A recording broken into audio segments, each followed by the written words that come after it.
जय माता दी। आस्था भक्ति परिवार में आपका स्वागत है। नवरात्रि का 9वां दिन, माँ सिद्धिदात्री की पौराणिक कथा। या देवी सर्वभूतेषु माँ सिद्धिदात्री रूपेण संस्थिता, नमस्तस्यै नमस्तस्यै नमस्तस्यै नमो नमः।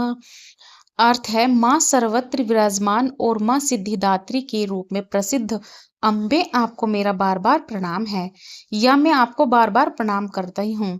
हे माँ, मुझे अपनी कृपा का पात्र बनाओ। माँ दुर्गा जी की 9वीं शक्ति का नाम सिद्धिदात्री है। ये सभी प्रकार की सिद्धियों को देने वाली हैं। नवरात्रि पूजन के 9वें दिन इनकी उपासना की जाती है। इस दिन शास्त्रीय विधि विधान और पूर्ण निष्ठा के साथ साधना करने वाले साधक को सभी सिद्धियों की प्राप्ति हो जाती है। सृष्टि में कुछ भी उसके लिए अगम्य नहीं रह जाता है। ब्रह्मांड पर पूर्ण विजय प्राप्त करने की सामर्थ्य उसमें आ जाती है। मार्कंडेय पुराण के अनुसार अनिमा, महिमा, गरिमा, लघिमा, प्राप्ति, प्राकम्य, ईशत्व और वशिष्ठत्व, ये 8 सिद्धियां होती हैं। ब्रह्मवेद पुराण के श्री कृष्ण जन्म खंड में यह संख्या 18 बताई गई है।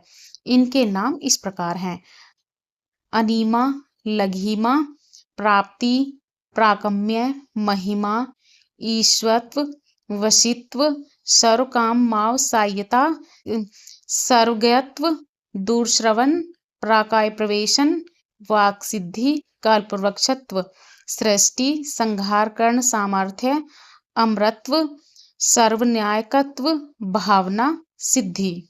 माँ सिद्धिदात्री भक्तों और साधकों को ये सभी सिद्धियां प्रदान करने में समर्थ हैं।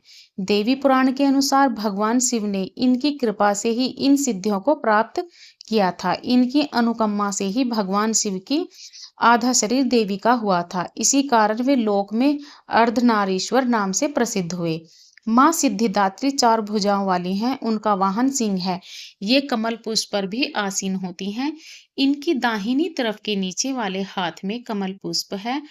प्रत्येक मनुष्य का यह कर्तव्य है कि माँ सिद्धिदात्री की कृपा प्राप्त करने का निरंतर प्रयत्न करे, उनकी आराधना की ओर अग्रसर हों। इनकी कृपा से अनंत दुख दूर रूप संसार से निर्लिप्त रहकर सारे सुखों का भोग करता हुआ वह मोक्ष को प्राप्त कर सकता है। 9 दुर्गाओं में माँ सिद्धिदात्री अंतिम है।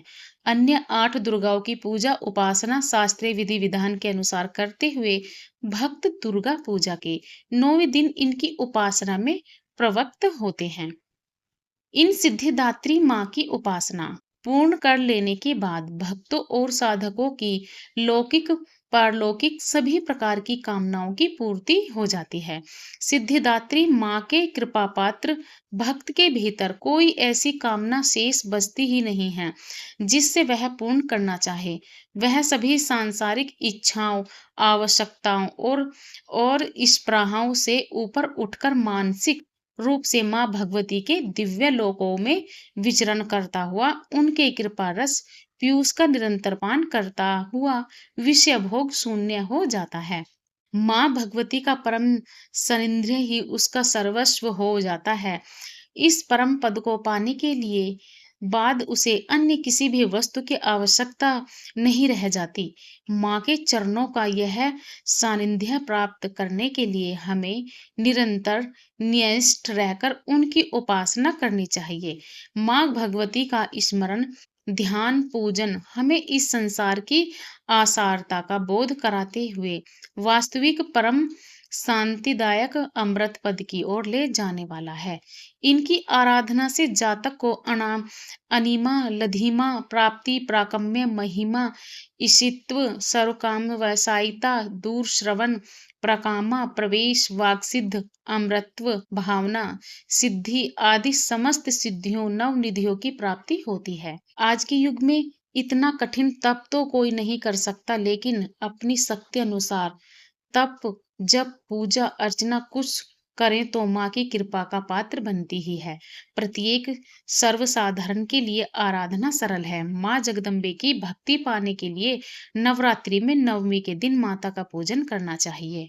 नवरात्र के 9वें और अंतिम दिन माँ सिद्धिदात्री की पूजा की जाती है। माँ सिद्धिदात्री को गहरा हरा रंग प्रिय है। हरा रंग शुभता और समृद्धि का प्रतीक माना जाता है।